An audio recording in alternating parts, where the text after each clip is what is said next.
Bonjour à tous et bienvenue dans cette nouvelle présentation en vidéo d'enseignement de physiologie animale. Le chapitre 6 est consacré à l'étude de la gestation et de la lactation chez les mammifères. Dans la précédente vidéo, qui correspond à la troisième partie du chapitre 6, je vous ai parlé des hormones impliquées dans la gestation et notamment nous avons vu l'importance de la progestérone dans le maintien de la gestation. La quatrième partie du chapitre 6, auquel est consacrée cette vidéo, présente les processus de parturition et notamment je vous parlerai de l'accouchement chez la femme, mais je vous parlerai aussi de la parturition chez la brebis constituant un modèle important pour comprendre les étapes conduisant à la parturition. Pendant la gestation, le myomètre est maintenu silencieux par les effets de la progestérone. Et on avait vu dans la précédente vidéo qu'il y avait de plus en plus de progestérone dans le sang de la mère pendant la gestation. Au moment de l'accouchement ou de la parturition, on va avoir apparition de contractions intenses, régulières et coordonnées qui vont affecter l'ensemble du myomètre de façon synchrone. C'est ce qu'on appelle le travail chez la femme. Trois périodes du travail. Tout d'abord, une dilatation extrême du col, ce qu'on appelle l'effacement du col. Ensuite, l'expulsion de l'enfant. Et puis la troisième étape, la délivrance, avec notamment l'expulsion du placenta. Dans cette vidéo, je vais vous présenter le déclenchement de la parturition et puis nous verrons ensuite l'entretien de la parturition. Comme le déclenchement de la parturition est mal compris chez la femme, il faut se baser sur des données expérimentales recueillies chez d'autres espèces de mammifères, comme par exemple chez la brebis, et je vais évoquer avec vous un certain nombre d'observations et de données expérimentales chez la brebis. La gestation chez la brebis dure 150 jours, c'est-à-dire 5 mois, et l'origine de la progestérone varie en fonction de la période de la gestation. Je vous rappelle que la progestérone est nécessaire au maintien de la gestation. Pendant les 50 premiers jours, c'est le corps jaune de gestation qui produit la progestérone et qui donc maintient la gestation. Et ensuite, dans les 100 jours suivants, pendant la période des 100 jours suivants, c'est le placenta qui prend le relais du corps jaune de gestation dans la production de progestérone. C'est quelque chose qui est tout à fait comparable à la gestation chez la femme, où on avait aussi un corps jaune, puis un placenta qui prend le relais dans la production de progestérone. Un chercheur australien, dénommé Liggins, avait remarqué que les brebis qui mangent une plante du genre Veratrum, le Veratrum californicum, avaient une durée de gestation prolongée par rapport aux brebis qui ne consomment pas cette plante. Cette plante, en fait, contient un alcaloïde qu'on appelle la cyclopamine, qui provoque des anomalies du système nerveux du fœtus. D'où l'idée que c'est le fœtus qui déclenche la parturition. Cet alcaloïde, la cyclopamine, en fait, va détruire l'hypophyse fœtale et cette substance provoque chez les agneaux en gestation une malformation caractérisée par un œil de cyclope, d'où son nom de cyclopamine. Deux types de données expérimentales obtenues par Liggins.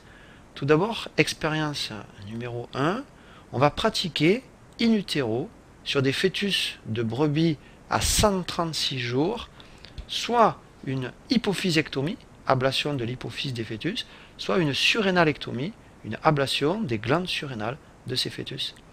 Eh bien, ces expériences d'ablation vont conduire à prolonger la gestation qui normalement dure 150 jours et qui va durer ici 190 jours. Donc la suppression de ces glandes endocrines va prolonger la durée de la gestation. On peut en déduire que des hormones libérées par l'hypophyse et par les surrénales du fœtus interviennent dans le déclenchement de la parturition. Et donc on peut insister sur l'importance de l'axe hypophyso-surrénalien, ce qu'on appelle l'axe corticotrope, du fœtus dans le déclenchement de la parturition chez la brebis. La deuxième expérience consiste à administrer dans le sang de fœtus témoin soit de l'ACTH, soit un glucocorticoïde de synthèse. Alors l'ACTH, on l'appelle aussi la corticotropine ou corticostimuline, c'est l'hormone adéno-hypophysaire qui stimule l'activité endocrine des surrénales dans l'axe corticotrope. Et le glucocorticoïde de synthèse qu'on peut administrer au fœtus est la dexaméthasone. Eh bien, l'injection de ces hormones à des fœtus témoins va provoquer une parturition prématurée vers le 140e jour.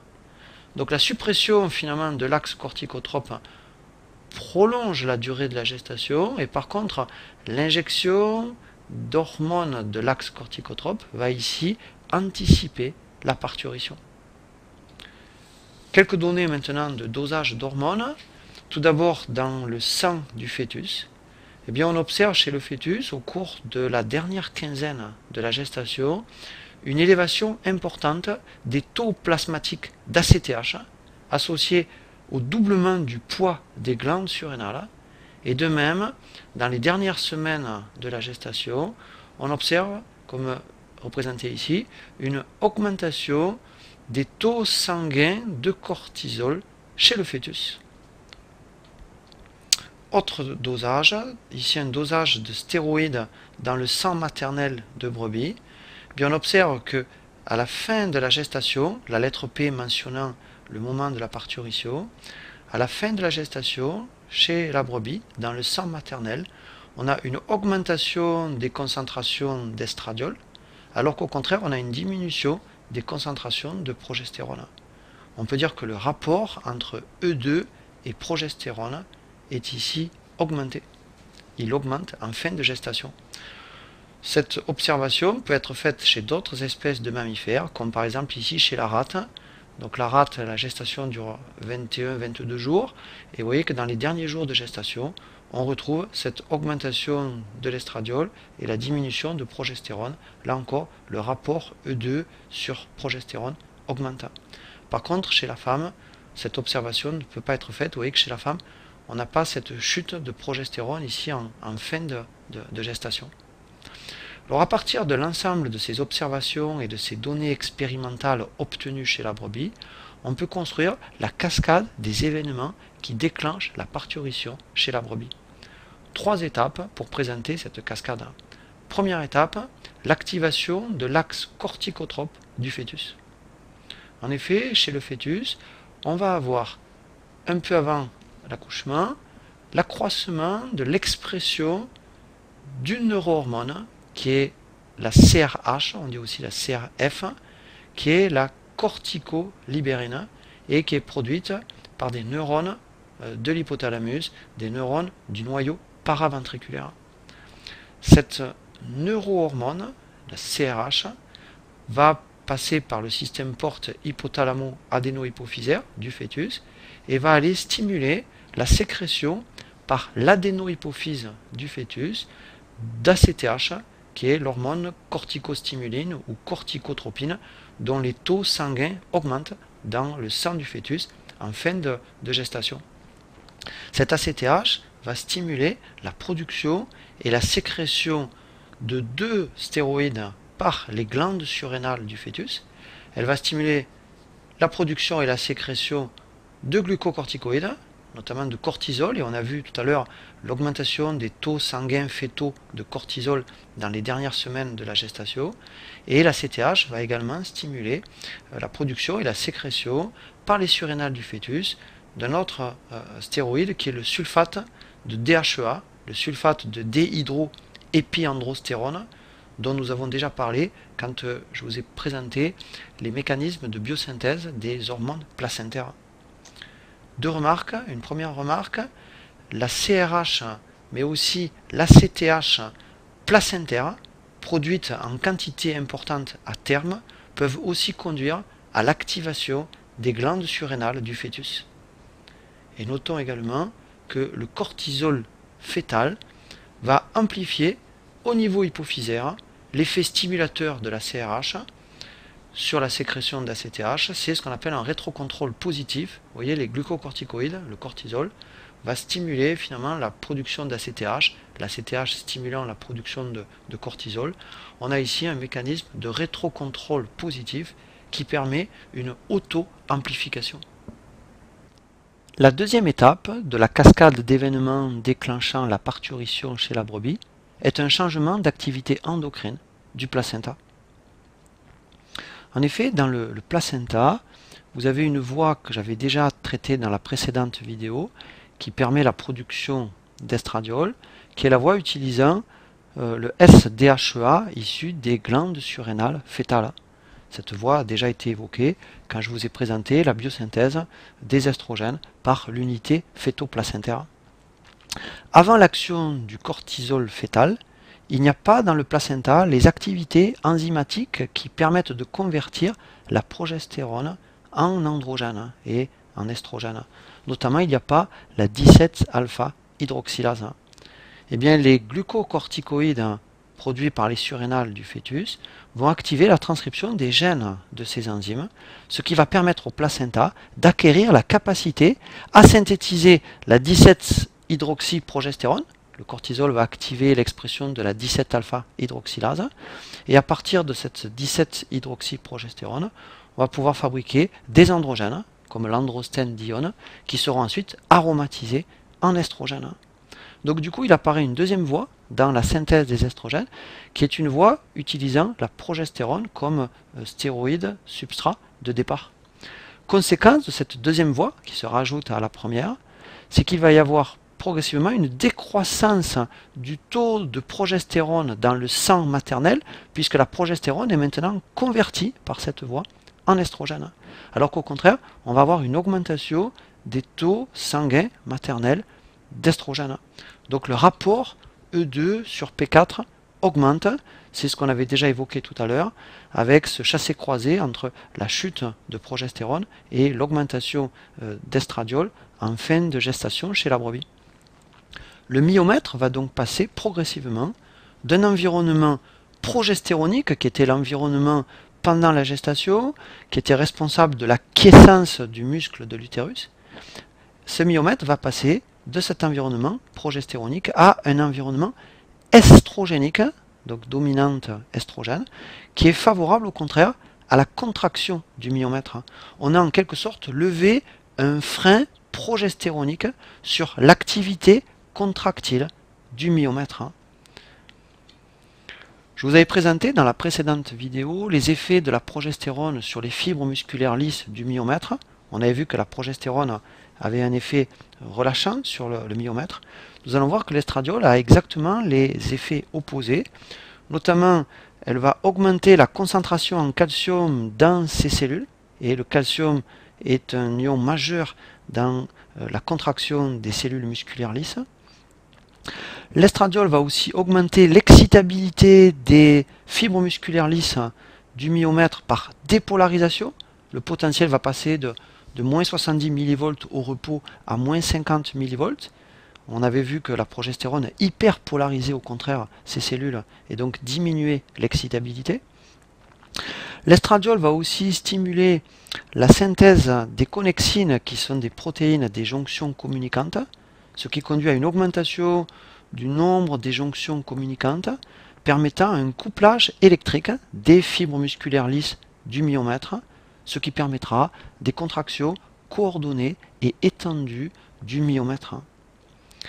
L'estradiol va également stimuler la synthèse des récepteurs de l'ocytocine, et nous allons voir que l'ocytocine est une hormone contractante importante sur le myomètre, notamment impliquée dans l'entretien de la parturition. L'estradiol va aussi augmenter le nombre de récepteurs bêta, nombre de récepteurs alpha-1 adrénergiques qui permettent l'action contracturante de la noradrénaline. Mais par contre, l'estradiol va diminuer le nombre de récepteurs bêta-2 adrénergiques qui sont au contraire impliqués dans l'action relâchante de la noradrénaline. Je vous en reparlerai dans un instant. L'estradiol va aussi stimuler la synthèse de PGF2-alpha par l'utérus. La PGF2-alpha est une prostaglandine dont je vais vous reparler dans un instant, qui a des effets contractants sur le myomètre. Enfin, dans les cellules du myomètre, l'estradiol va aussi activer la synthèse d'actine et de myosine, qui sont des protéines du cytosquelette impliquées dans la contraction. Et l'estradiol va aussi activer la synthèse de calmoduline, qui est une protéine liant le calcium et qui participe au processus de contraction des cellules musculaires lisses. La troisième et dernière étape de la cascade des événements déclenchant la parturition chez la brebis met en jeu la prostaglandine PGF2-alpha, et cette prostaglandine sera impliquée dans les événements mécaniques de la parturition.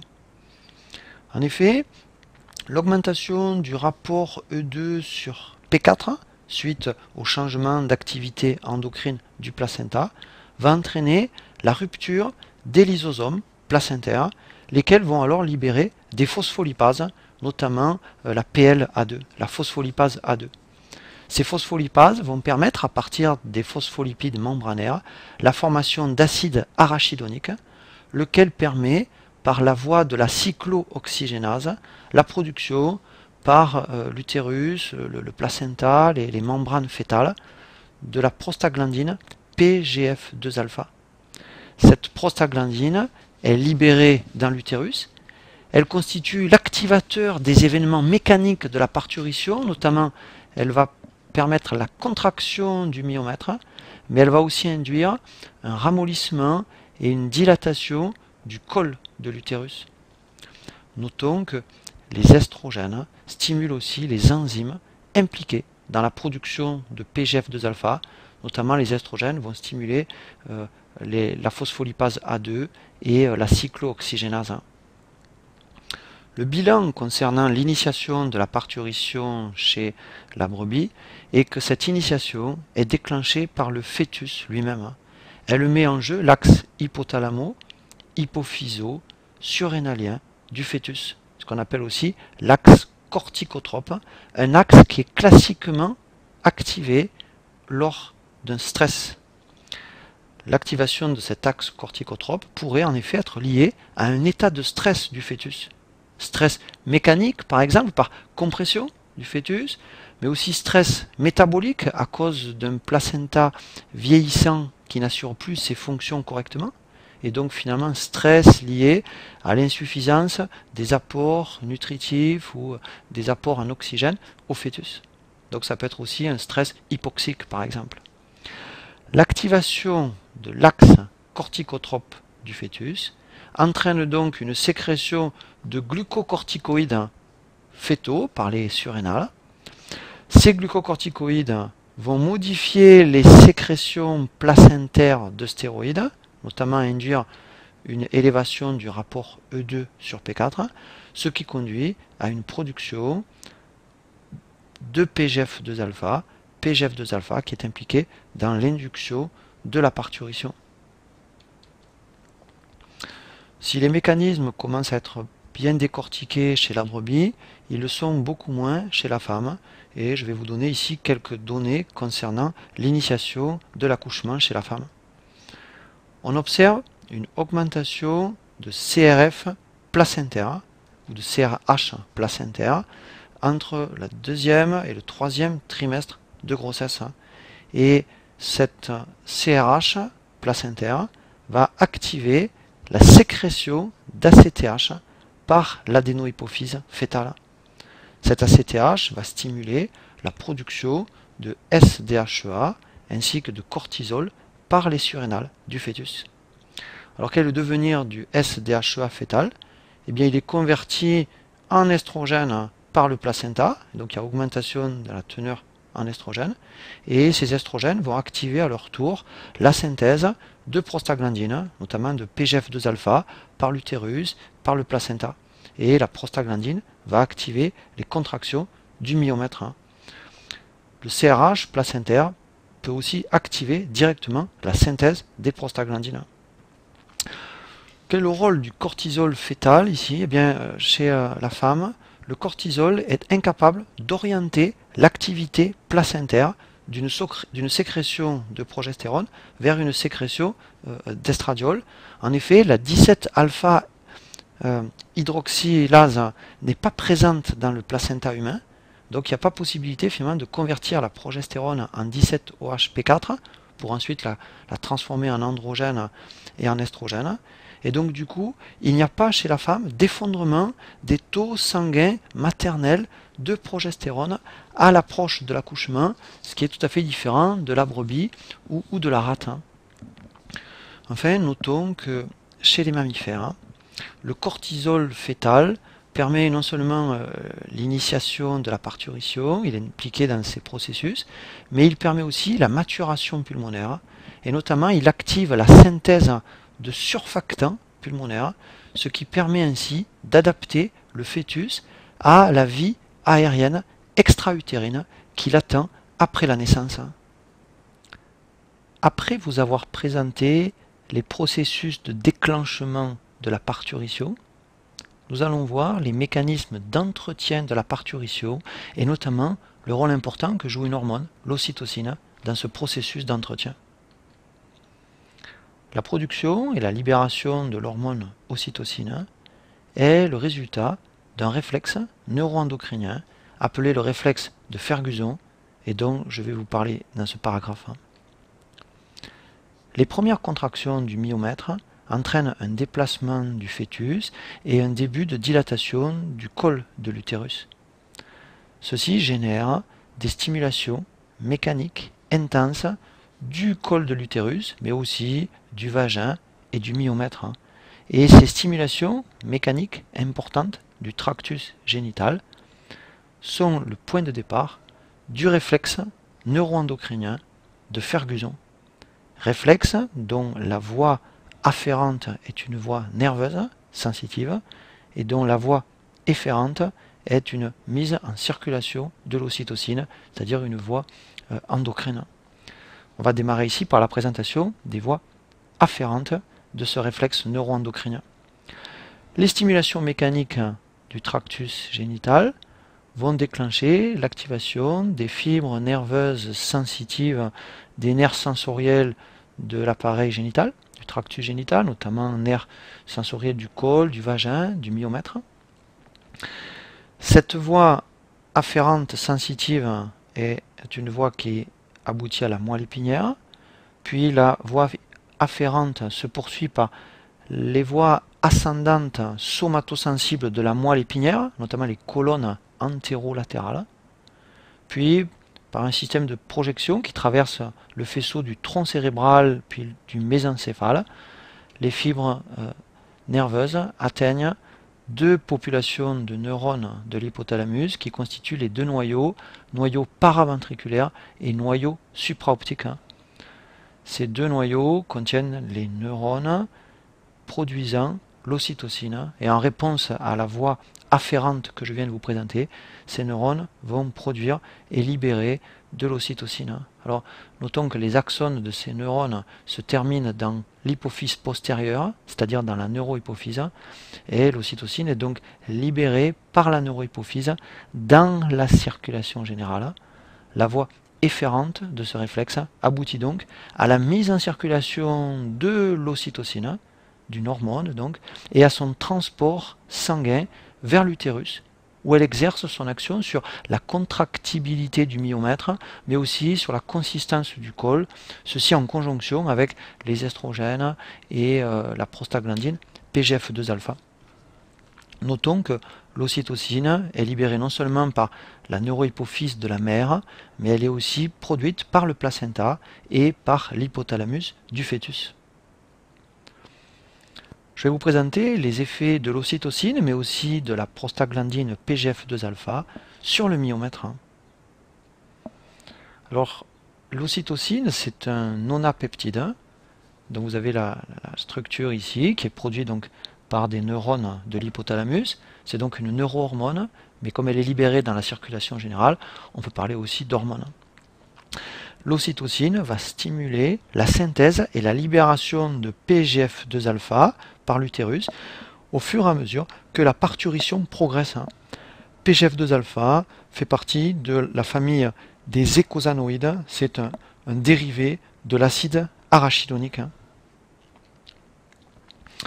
Sur ce schéma qui présente le mécanisme de contraction des fibres musculaires lisses du myomètre, nous allons voir le mode d'action de l'ocytocine OT et de la prostaglandine PGF2-alpha. Ces deux composés, ocytocine et prostaglandine, vont agir par leurs propres récepteurs membranaires. Par exemple, elles sont capables toutes les deux d'agir par des récepteurs qui sont couplés à la phospholipase C.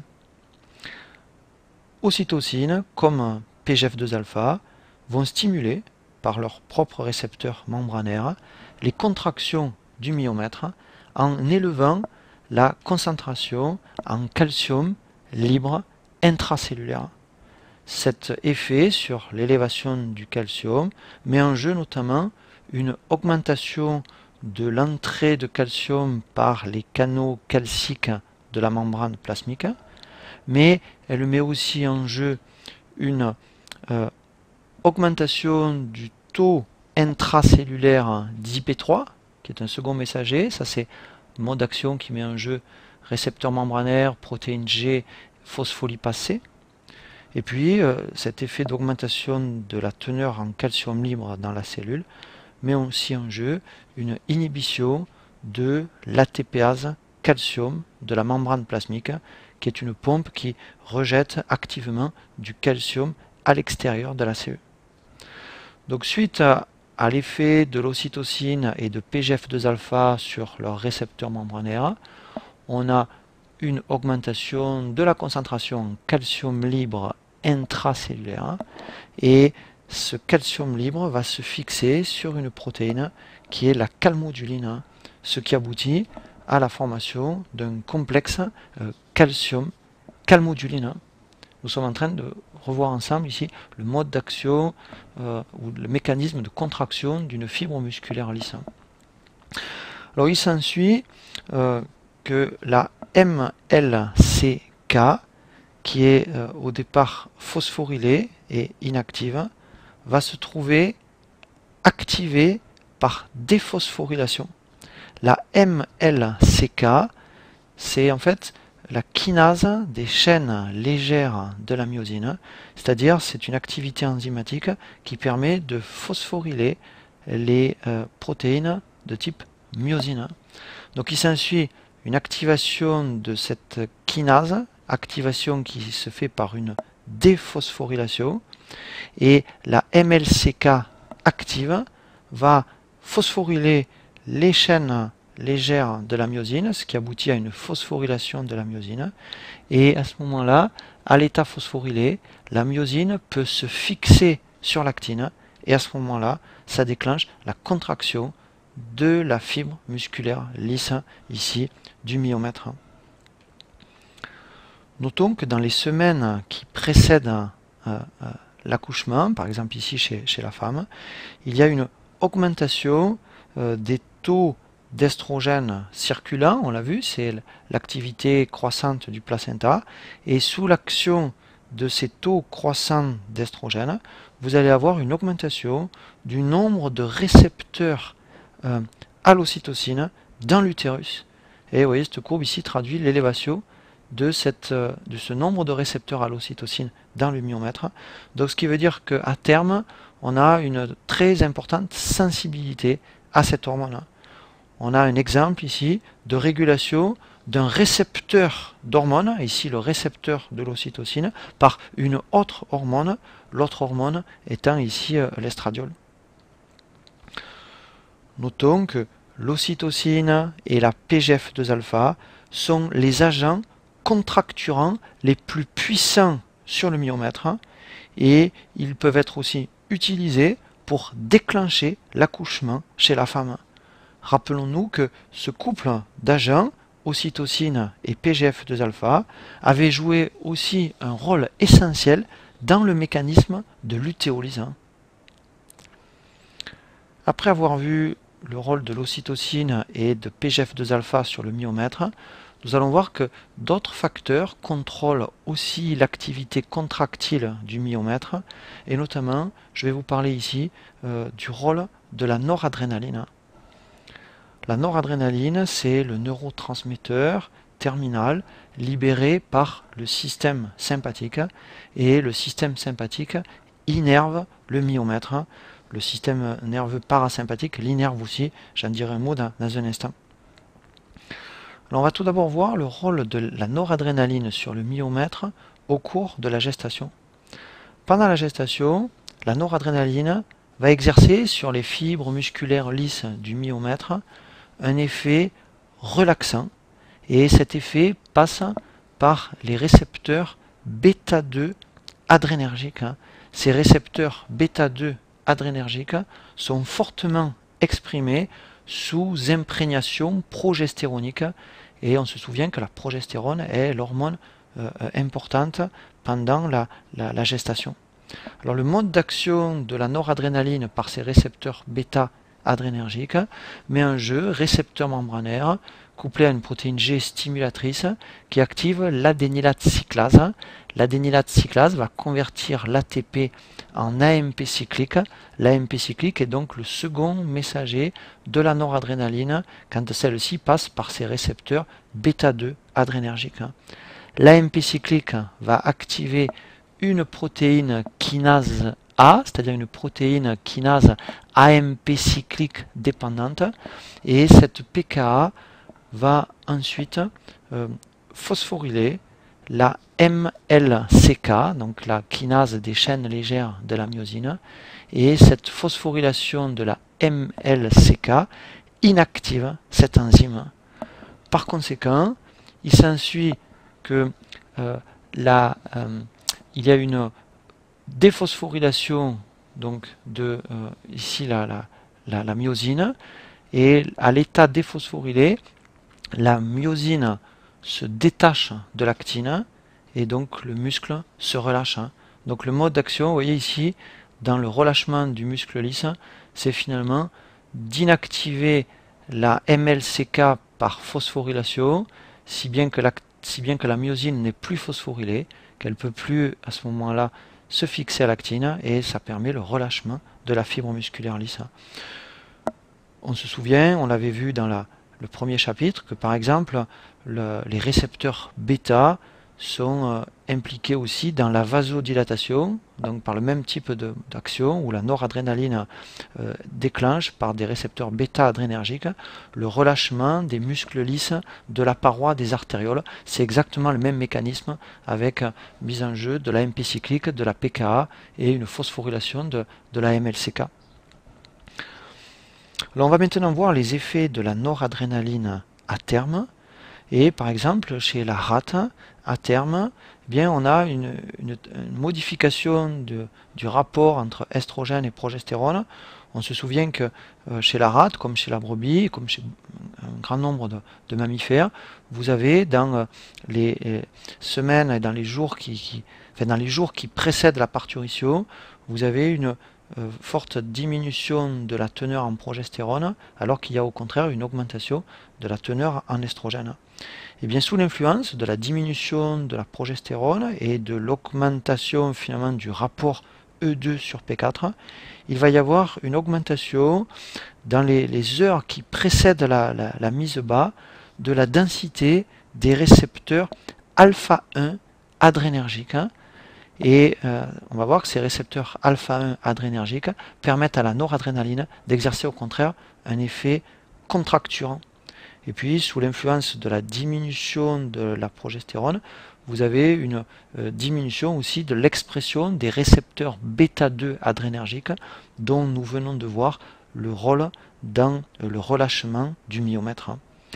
Alors le mode d'action de la noradrénaline via ces récepteurs alpha 1 adrénergiques au moment du terme, au moment de la mise bas, eh bien ces récepteurs alpha 1 adrénergiques mettent en jeu une phospholipase C qui est couplée par une protéine G au récepteur membranaire. Il s'ensuit une élévation de la teneur en IP3, c'est exactement comme on l'avait vu tout à l'heure, le mode d'action de la prostaglandine PGF2-alpha ou aussi de l'ocytocine. L'IP3 c'est donc un second messager de la noradrénaline quand celle-ci utilise les récepteurs alpha adrénergiques. L'IP3 va conduire à une mobilisation du calcium stocké dans le réticulum endoplasmique lisse. ce qui entraîne une élévation de la concentration en calcium libre intracellulaire. Ce calcium va se fixer sur la calmoduline, ce qui permet d'obtenir un complexe calcium-calmoduline. Et comme on l'avait évoqué tout à l'heure, ce complexe calcium-calmoduline va permettre l'obtention d'une MLCK déphosphorylée, c'est-à-dire une MLCK active, ce qui permet la phosphorylation de la myosine, et à l'état phosphorylé, la myosine va pouvoir se fixer à l'actine et on a à ce moment-là une contraction musculaire. La noradrénaline par les récepteurs alpha 1 est donc contracturante et c'est ce qui se passe à terme, alors que pendant la gestation, la noradrénaline par les récepteurs bêta 2 adrénergiques était relâchante. On se souvient, on l'avait vu dans le premier chapitre de ces vidéos, que la noradrénaline est aussi impliquée dans la vasoconstriction des artérioles par ce même mécanisme qui met en jeu récepteur membranaire, phospholipase C et second messager qui est l'IP3. Enfin, notons que le myomètre est également innervé par le système nerveux végétatif parasympathique avec comme neurotransmetteur l'acétylcholine, et les fibres sympathiques cholinergiques stimulent aussi la contraction du myomètre.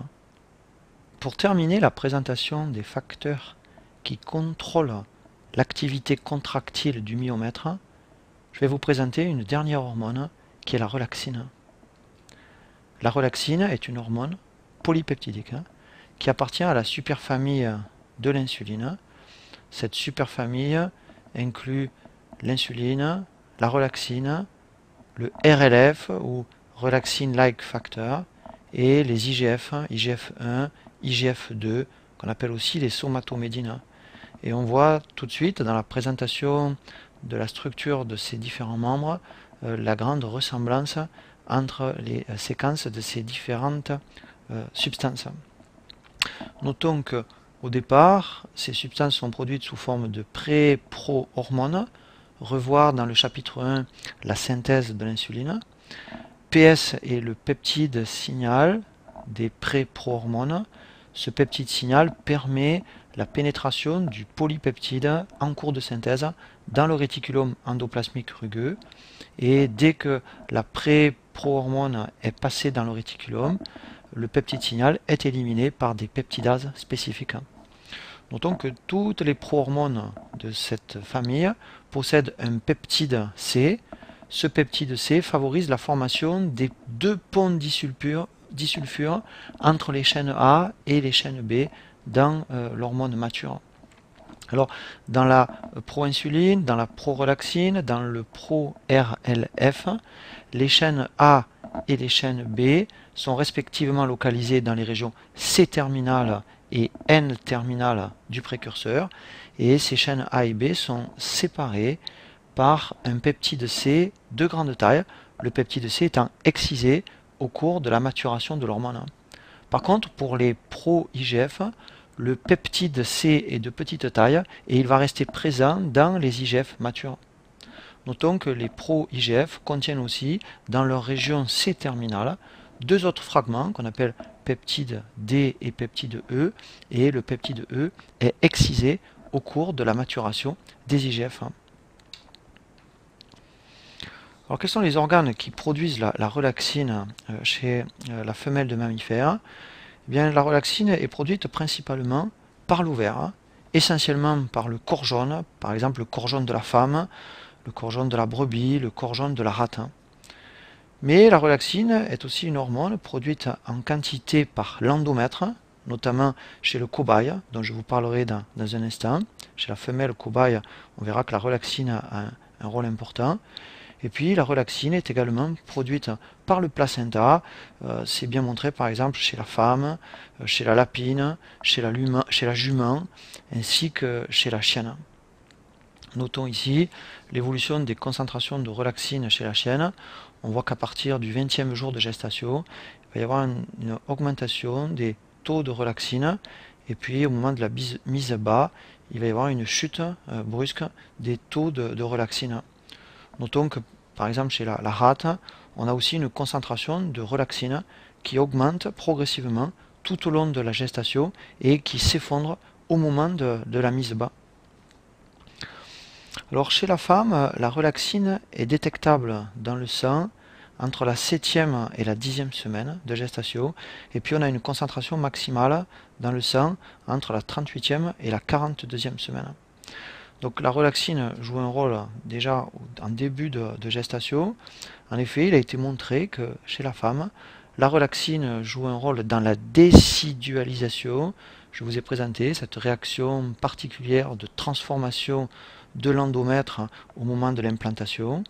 Et la relaxine va jouer un rôle également dans la néo-angiogenèse à l'intérieur de l'endomètre, c'est-à-dire la production de nouveaux vaisseaux sanguins, ce qui est indispensable à la croissance de l'embryon. Mais on va plus précisément nous intéresser ici au rôle de la relaxine pendant la gestation. Alors la relaxine, par l'intermédiaire de ses propres récepteurs, dont je vous dirai un mot dans un instant, va en fait inhiber les contractions utérines pendant la gestation. C'est bien montré par exemple chez la rate où il y a des concentrations de relaxine qui augmentent tout au cours de la gestation. Notons que le terme de relaxine provient justement de cet effet relâchant de cette hormone sur le myomètre. Alors le mode d'action de la relaxine va mettre en jeu récepteur membranaire couplé à une protéine G stimulatrice qui active une adénylate cyclase, ce qui conduit à une élévation d'AMP cyclique, et l'AMP cyclique va activer la PKA. On a vu que la PKA allait phosphoryler la MLCK, ce qui permettait d'inactiver la MLCK, et du coup la myosine déphosphorylée n'est plus liée à l'actine et ça entraîne un effet relâchant. Alors ce qu'on peut noter, c'est que malgré que la relaxine appartienne à la même superfamille que l'insuline, elle a un mode d'action mettant en jeu un système de signalisation tout à fait différent. Je vous ai déjà traité du mode d'action de l'insuline dans le premier chapitre. L'insuline, elle agit par l'intermédiaire d'un récepteur à activité tyrosine kinase, dont l'autophosphorylation va activer une cascade de protéines kinases mettant en jeu la kinase RAF, la kinase MEK, la kinase ERK. En revanche, la relaxine, mentionnée ici par RLX, va agir par l'intermédiaire de son récepteur à 7 domaines transmembranaires, couplé à une protéine GS qui active une adénylate cyclase. Notons que les récepteurs à 7 domaines transmembranaires interviennent aussi dans les effets de la noradrénaline sur ces récepteurs adrénergiques, alpha ou bêta. Ce sont aussi des récepteurs à 7 domaines transmembranaires pour les récepteurs de l'ocytocine ou pour les récepteurs de la prostaglandine ou pour les récepteurs de l'acétylcholine impliqués, on l'a dit tout à l'heure, dans la stimulation de la contraction du myomètre. Et l'activation de l'adénylate cyclase dans ce système de signalisation aboutit à la production d'AMP cyclique qui est le second messager de la relaxine. Notons que par exemple chez la rate, les récepteurs dans le myomètre de la relaxine sont denses, nombreux, importants pendant la gestation, mais ils disparaissent brutalement à terme, ce qui va finalement lever l'effet relaxant qu'exerçait cette hormone pendant la gestation. Je vais terminer ici avec les effets de la relaxine à terme en vous présentant tout d'abord ce qu'on appelle la symphyse pubienne. Donc la symphyse pubienne, c'est une articulation de nature cartilagineuse qui est présente au niveau du bassin et qui unit en fait les deux os coxaux, les deux os de la hanche, et plus précisément qui unit ici les deux os iliaques, l'os iliaque droit et l'os iliaque gauche. Et cette symphyse pubienne, cette articulation, est renforcée en fait par des ligaments pelviens. Et bien on peut noter que un écartement de la symphyse pubienne, peu de temps avant la mise bas, à peu près 15 jours avant la première mise bas, chez le cobaye, est quelque chose de tout à fait particulier, et la relaxine va jouer un rôle dans l'ouverture de la symphyse pubienne chez certaines espèces, comme chez le cobaye. Et en fait, la relaxine va stimuler la collagénase et l'activateur du plasminogène qui vont permettre le relâchement des trames de collagène dans les ligaments de la symphyse pubienne. Et par conséquent, ça va favoriser une ouverture du bassin permettant l'expulsion du nouveau-né qui est très gros chez cette espèce. Chez le cobaye, mais aussi chez la rate par exemple, chez la truie, la relaxine va aussi influencer le ramollissement du col de l'utérus, ce qui favorise l'accouchement. On arrive au bout de cette vidéo consacrée à la parturition. Le produit final est ici présent, donc voilà le nouveau-né et la femme qui vient d'accoucher qui le porte dans les bras. En fait, on peut retenir globalement de la parturition les points suivants. C'est que chez de nombreuses espèces de mammifères, comme chez la brebis, mais on aurait pu citer d'autres espèces encore, l'initiation de la parturition est finalement essentiellement déclenchée par le fœtus lui-même, et plus particulièrement par ses sécrétions surrénaliennes, donc ces glucocorticoïdes, notamment le cortisol. Alors, les conséquences exactes de la sécrétion de cortisol fœtal varient selon les espèces. On a vu, par exemple, chez la brebis, que le cortisol activait l'expression de la 17-alpha-hydroxylase et modifiait les sécrétions endocrines du placenta, mais on a vu que ces effets n'étaient pas présents, par exemple, chez la femme. Donc, bien que les conséquences, finalement, de cette sécrétion du cortisol par les surrénales fœtales varient selon les espèces, elles vont conduire finalement chez de nombreuses espèces à l'élévation du rapport E2 sur P4 estrogène sur progestérone, ce qui va stimuler la synthèse de PGF2-alpha dans l'utérus. Et la prostaglandine PGF2-alpha est l'activateur des événements mécaniques de la parturition. On a vu que l'ocytocine était aussi une hormone qui pouvait stimuler la synthèse et la libération de cette prostaglandine tout au cours de la parturition. On a vu aussi dans cette vidéo un réflexe important qui est un réflexe neuro-endocrinien, dit réflexe de Ferguson, qui permet la libération dans le sang d'ocytocine, laquelle hormone permet par ses effets contracturants sur le myomètre de maintenir l'activité du muscle lisse de l'utérus pendant l'accouchement, pendant la parturition.